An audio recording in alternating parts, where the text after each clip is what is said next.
Hi స్నేహితులారా, యేసుక్రీస్తు నామంలో దేవుని పిల్లలందరికీ వందనాలు. మనం ఈ దినము దేవుడు చేసిన మహా అద్భుతం గురించి ఒకటి మనం ధ్యానించబోతున్నాము. అదేంటంటే మనం ఒకసారి బైబిల్ తీసినట్లయితే మనం చదువుకున్నాము. అదేంటంటే దేవాది దేవుడు రెండు చేపలను 5 రొట్టెల్ని 5,000 మందికి ఎలా పంచారు, దేవుడు చేసిన అద్భుతం ఏంటి అనే విషయాల కోసం మాట్లాడుకున్నాం. దయచేసి స్నేహితులారా వాక్యం చూసినట్లయితే మనము మత్తయి సువార్త 13వ అధ్యాయము 16వ వచనం చదువుకుందామండి. ఒకసారి అందరూ బైబిల్ తీసినట్లయితే క్లియర్ గా అర్థమవుతుంది. యేసు వారు వెళ్ళనక్కర్లేదు, మీరే వారికి భోజనం పెట్టుడని వారితో చెప్పగా, అంటే శిష్యులతో చెప్పగా, వారు ఇక్కడ మన యొద్ద 5 రొట్టెలను 2 చేపలను తప్ప మరేమీ లేదని ఆయనతో చెప్పిరి. అందుకు ఆయన వాటిని నా యొద్దకు తెండి అని చెప్పి పచ్చిక మీద కూర్చుండుడైన జనులకు ఆజ్ఞాపించి 5 రొట్టెలను 2 చేపలను పట్టుకుని ఆకాశం వైపు కన్నులెత్తి ఆశీర్వదించి ఆ రొట్టెలు విరిచి శిష్యులకు ఇచ్చానండి. సో ప్రభుత్వం ప్రియులారి జ్ఞాపకం చేసుకోండి. మనం ఈ దినము గొప్ప అద్భుతం కొరకు ధ్యానించబోతున్నాము. స్నేహితులారా, మన దృష్టిలో ఏదైనా మనము ఏదైనా సమస్య వచ్చిందంటే అది మనకు చాలా పెద్దదిగా కనిపిస్తుందండి.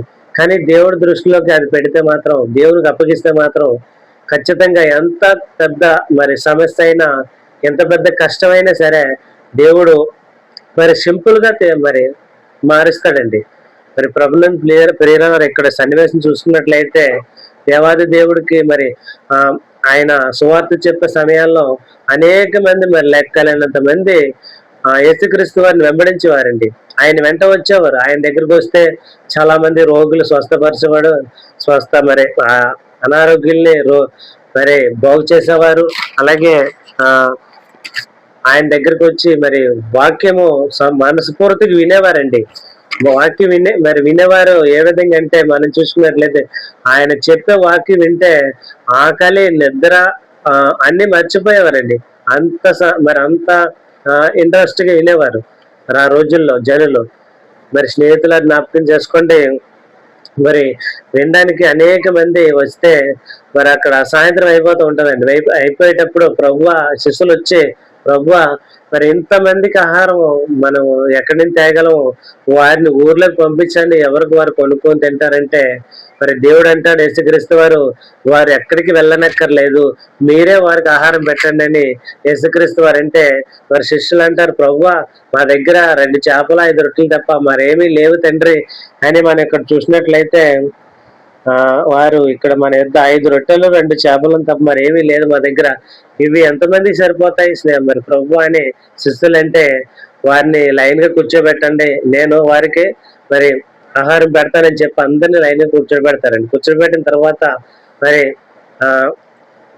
అవి ఇలా తెండి అని చెప్పి యేసుక్రీస్తు వారి దగ్గరికి 2 చేపలు 5 రొట్టెలు తెస్తారండి. తెచ్చిన తర్వాత దేవుడు ఏం చేస్తారంటే ప్రార్థన చేసి విరిచి శిష్యులకు ఎత్తాడండి యేసుక్రీస్తు వారు.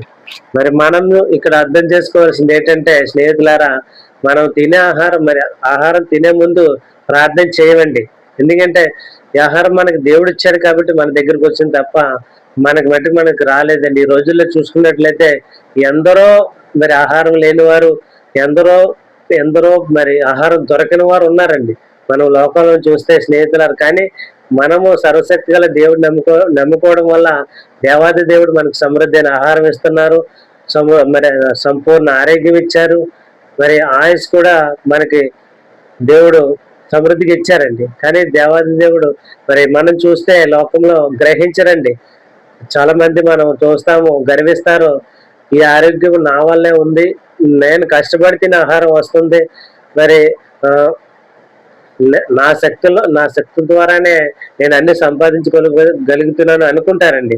కానీ దేవుడు అంటాడు, వెర్రివాడ, నీకు సమస్తం దయచేసిన వాడిని నేను, ఈ రాత్రే నేను నీ ప్రాణం అడిగితే నువ్వు ఏం చేస్తావు అని అడిగితే ఏం చెప్తారండి? ఏం సమాధానం ఉండదండి. కాబట్టి స్నేహితులారా, మహాదేవుడు మన మీద కనికరపడి ఆయన మహాకృప మన మీద అనుగ్రహించారండి. మనం చూసుకున్నట్లయితే వాక్య ప్రకారం మనకి ఎటువంటి సమస్య ఉన్నా, ఎటువంటి కష్టం ఉన్నా, ఎటువంటి శ్రమ ఉన్నా అది దేవునికి అప్పగిస్తే అది సింపుల్ గా తయారు చేస్తాడండి దేవుడు. ఎందుకంటే ఈ 5 రొట్టెలు 2 చేపలు 5,000 మంది కంటే ఎక్కువగా పంచుతారండి. ఇంకా తినగా యాక్చువల్గా అవి తింటే ఎంతమందికి వస్తాయండి? 5గురికి వస్తాయి.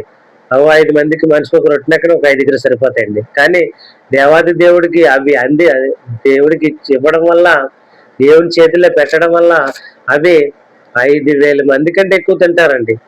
పరిశుభ్ర స్నేహితులు జ్ఞాపకం చేసుకోండి ఈ అద్భుతం ఎంత గొప్పదో. మరి దేవుడికి మనకున్న సమస్యలు తనకు అప్పగించిన మరి పిల్లలు మరి మనం చూసుకున్నట్లయితే చాలా మంది ఇళ్లలో పిల్లలు తల్లిదండ్రులు లోపడరండి. వారికి ఇచ్చిన పిల్లలు మరి దేవునికి అప్పగించమని దేవుడు చెప్తున్నాడు. మరి దేవునికి అప్పగిస్తే ఖచ్చితంగా మరి దేవుడు ప్రభువా ఈ పిల్లలు నా మాట వినడం మరి వీరిని మీరు మరి మీకు అప్పగిస్తున్నాను. మీరే వారికి జ్ఞానాన్ని దయచేయండి, క్రమశిక్షణ దయచేయండి అని చెప్పి దేవునికి అప్పగిస్తే ఖచ్చితంగా దేవుడు వారిని మారుస్తాడండి. మనకున్న సమస్యలు కూడా మనం చూస్తాం లోకంలో.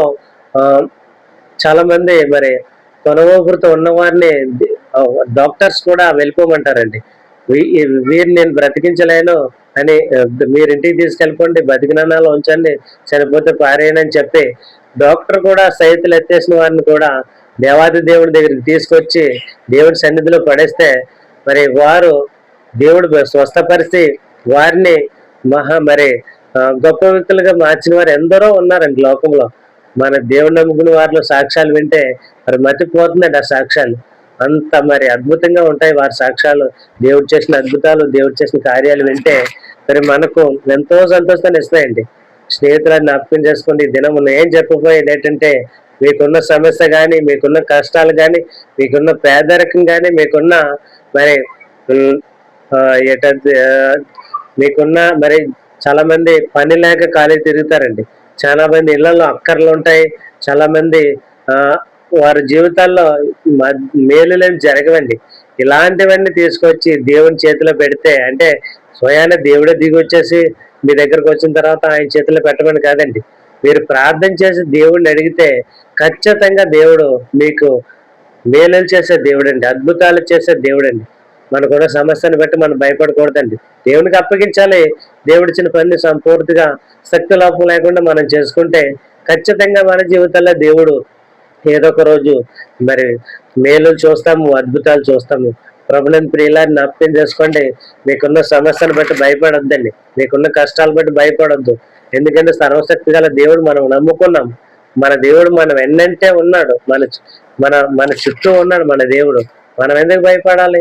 ఏ చిన్న సమస్య ఉన్నా, చిన్న కష్టం ఉన్నా, మరి చిన్న వేదనలున్నా, బాధలున్నా, మరి చాలా మంది హృదయాల్లో కన్నీరు ఉండేదే నలిగిపోతారండి. కుటుంబ జీవితాల్లో చాలా మంది నలిగిపోతారు. వారి మరి దాంపత్య జీవితమే కానీ, వారి ఇళ్లలోనే కానీ, వారి తల్లిదండ్రులనే బట్టే కానీ వారు నలిగిపోతారు చాలా మంది. వారికి ఉన్న కష్టాలు వారే భరిస్తారు కానీ మరి దేవుడు చెప్పినట్లు వారికి ఉన్న కష్టాలు దేవుని మీద వేసి వారు బ్రతకరండి. స్నేహితులను జ్ఞాపకం చేసుకోండి. మరి ప్రయాసపడి భారం మోసుకొని జనులారా నా యొద్దకు రండి, నేను మీకు విశ్రాంతి కలగజేస్తున్నాను దేవుడు చెప్పిన మరి వాక్యాలు మర్చిపోతారు.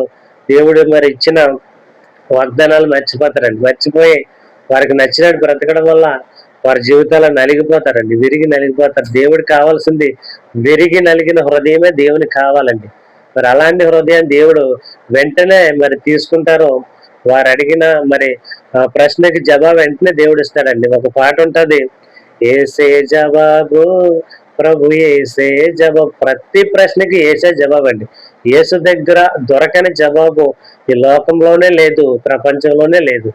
ప్రతి సమాధానానికి దేవుడే మరి జవాబిస్తారు. కాబట్టి మరి దేవుడు 5 రొట్టెల్ని 2 చేపల్ని 5,000 మందికి పంచినట్టు మన జీవితాల్లో కూడా ఏ చిన్న పెద్ద సమస్య అయినా దేవుడు మనకి సింపుల్ గా తీరుస్తాడండి. ఎంత పెద్ద కష్టమైనా సరే దేవుడు మన జీవితాల్లో మరి ఆశీర్వదించి మనకున్న కష్టాలన్నీ తీరుస్తాడండి. కాబట్టి ప్రియులారా జ్ఞాపకం చేసుకోండి. ప్రభునందు ప్రియులారా, మరి ఈ దినము మరి ఇంతవరకు వీడియో మీరు చూసారని నేను నమ్ముచున్నాను. మరి వీడియో మీ అందరికీ దేవుడు మరి ఉపయోగపరచాలని నేను కోరుకుంటున్నాను. ఎందుకంటే నా మాటలు కాదు, దేవుని మాటలు. కాబట్టి దేవుని మాటలు ఏది వ్యర్థంగా పోదండి. దేవుడు ప్రతిదీ ఉపయోగకరంగానే మరి ఇచ్చాడు. మరి ప్రతిదీ దేవునికి మరి మేలుకరంగానే ఇచ్చాడండి దేవుడు. కాబట్టి స్నేహితులను జ్ఞాపకం చేసుకోండి. మనము మరి ప్రభుత్వం ప్రియులారు ప్రతి ఒక్కరు జ్ఞాపకం చేసుకోండి. మనం ఈ దినము మరి దేవుడు నమ్ముకున్న తర్వాత కూడా మనం భయపడాల్సిన అవసరం లేదండి. చాలా మంది వాక్యం మీద ఆధారపడరు, దేవుని మీద ఆధారపడరు, దేవుని సన్నిధికి దగ్గరగా ఉండరు. వారు దేవుడు మరి చెప్పినవన్నీ వదిలేసి వారికి నచ్చినట్టు బ్రతకడం వల్ల మరి వారి జీవితాల్లో దేవుడు మరి పెద్ద పెద్ద కష్టాలు ఉంటాయండి. పెద్ద పెద్ద మరి పేదరికం, చాలా మా ఇంట్లో కరువులు ఎందుకు ఉంటాయండి? ఎందుకంటే దేవుని మాట వారు లెక్క చేయరు కాబట్టి, దేవుడు చెప్పిన మరి వాక్యాన్ని పాటించరు కాబట్టి. మరి ప్రభుని ప్రియులను జ్ఞాపకం చేసుకోండి. మనము దేవుని పిల్లలమండి. దేవుడు మన చుట్టూనే ఉన్నాడు, మన దగ్గరే ఉన్నాడు. నువ్వు ఎప్పుడు అడుగుతావా, నేను ఎప్పుడు నీ అవసరం తీరుస్తానా అని ఉంటారు దేవుడు. కాబట్టి మీరు ఖచ్చితంగా దేవుడిని అడగండి. ఖచ్చితంగా మనకి మేలు చేసే దేవుడు, మన అవసరతలు తీర్చే దేవుడు అండి. ఎంత పెద్ద కష్టమైనా, ఎంత పెద్ద శ్రమ అయినా, ఎంత పెద్ద వేదన అయినా దేవుడు తీర్చే దేవుడు అండి. మనకి ఏదైనా మరి అసాధ్యమే, కానీ దేవునికి సమస్తం సాధ్యమే. దేవుడి దృష్టిలో ఏదైనా సరే సాధ్యమే కాబట్టి మనకు అసాధ్యమైనది లేదు. దేవునికి సమస్తం సాధ్యమే కాబట్టి మనకున్న శ్రమల, కష్టాలు, వేదనలు అన్ని దేవుని మీద వేసి, మనకున్న అప్పుల బాధలే కాదు మరి ఇంకేమైనా సరే దేవుని మీద వేసి మనం బ్రతికితే ఖచ్చితంగా అవన్నీ ఏదో ఒక రోజు తీరుస్తాయి. మనకున్న బాధలన్నీ పోతాయి. మరి దేవుని మీద మనం ఆధారపడాలండి. దేవుడితో మనం ప్రతిదీ చెప్పుకోవాలి. మరి దేవుడు చెప్తున్నాడు, ఎడతెగక ప్రార్థన చేయండి, దివారాత్రులు ధర్మశాస్త్రం చదవండి అని దేవుడు చెప్తున్నాడు. కాబట్టి ఖచ్చితంగా మీరు ఇవన్నీ పాటిస్తారని నేను అనుకుంటున్నాను. మరి దేవుడు మీ జీవితాల్లో అనేక మేలు చేయాలని కోరుకుంటున్నాను. మరి దేవుడు చెప్పినట్లు మరి ఇన్ని వేల మందికి 5 రొట్లు 2 చేపలు ఎలా పెంచాడో మన జీవితాల్లో కూడా పెద్ద సమస్య అయినా ఖచ్చితంగా తీర్చే దేవుడండి. మరి నేను చెప్పేది ఏంటంటే, మీరు ఖచ్చితంగా దేవుని మీద ఆధారపడండి. దేవునికి మీ సమస్యలు అని చెప్పుకోండి. మరి ఇంతవరకు మీరు ఈ వీడియో చూసినందుకు మీకు అందరికీ వందనాలు. మరి నేను ముగించుకుందాము. మరి స్నేహితులారా, మరి ఈ వీడియో నచ్చితే లైక్ చేయండి, షేర్ చేయండి, సబ్స్క్రైబ్ చేసుకోండి. మరి వీడియో అనేక మందికి షేర్ చేయండి. మీరందరూ నాకు సపోర్ట్ చేస్తే మరిన్ని వీడియోలు మీ ముందుకు వస్తాను. అప్పుడు సెలవు తీసుకుంటున్నాను. అందరికీ ప్రైజ్ ది లార్డ్.